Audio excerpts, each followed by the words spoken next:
நல்ல ஜாப் செக்யூரிட்டியோட ஒரு ஜாபுக்கு போகணும் அப்படின்னா எப்பயுமே கவர்மெண்ட் ஜாப் அப்படிங்கிற ஒரு பெட்டர் ஆப்ஷனாக இருக்கும். நம்மளுக்கு வந்து கவர்மெண்ட் ஜாப்க்கு போகணும் அப்படிங்கிற ஆசை இருக்கும். பட் அதுக்கான மெத்தட் வந்து நிறைய ஸ்டூடெண்ட்ஸ்க்கு வந்து தெரியாது. ஸோ அந்த மாதிரி இப்போ ரீசெண்டாக நிறைய ஸ்டூடெண்ட்ஸ் ட்ரை பண்ணுற ஜாப் அப்படின்னு எடுத்துட்டோம் அப்படின்னா எஸ்எஸ்சி வந்து ட்ரை பண்ணுறாங்க. எஸ்எஸ்சி அப்படின்னா ஸ்டாஃப் செலெக்ஷன் கமிஷன் அப்படிப்பாங்க. ஸோ இதில் வந்து நிறைய வெரைட்டி ஆஃப் எக்ஸாம்ஸ் வருது. உங்கள் குவாலிஃபிகேஷனுக்கு தகுந்த மாதிரி 10th +2 டிப்ளமோக்கு இந்த மாதிரி நிறைய எக்ஸாம்ஸ் வருது உங்களுக்கு. அதில் நீங்கள் ஒரு ஆஃபீஸர் லெவலில் போகணும் அப்படின்னா எஸ்எஸ்சி சிஜிஎல் அப்படிங்கிற ஒரு பெட்டர் ஆப்ஷனாக இருக்கும். இதை பற்றி இன்டெப்த்தாக எப்படி படிக்கலாம், என்ன மாதிரியான எக்ஸாம் பேட்டர்ன், இந்த மாதிரி ஃபுல் இன்டெப்த்தாக வந்து நம்ம சேனலில் வீடியோ இருக்குது. லிங்க் வேணா ரிலேட்டட் வீடியோவில் இருக்குது. வேணும் அப்படின்னா வந்து நீங்கள் செக் பண்ணி பார்த்துக்கோங்க.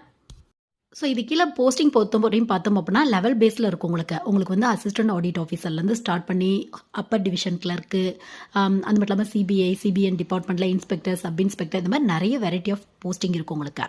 பட் ஒரு 90% மேலே இருக்க போஸ்டிங்க்கு எனி டிகிரி முடிச்சவங்க ட்ரை பண்ணலாம். அந்த மாதிரி தான் இருக்கும் உங்களுக்கு.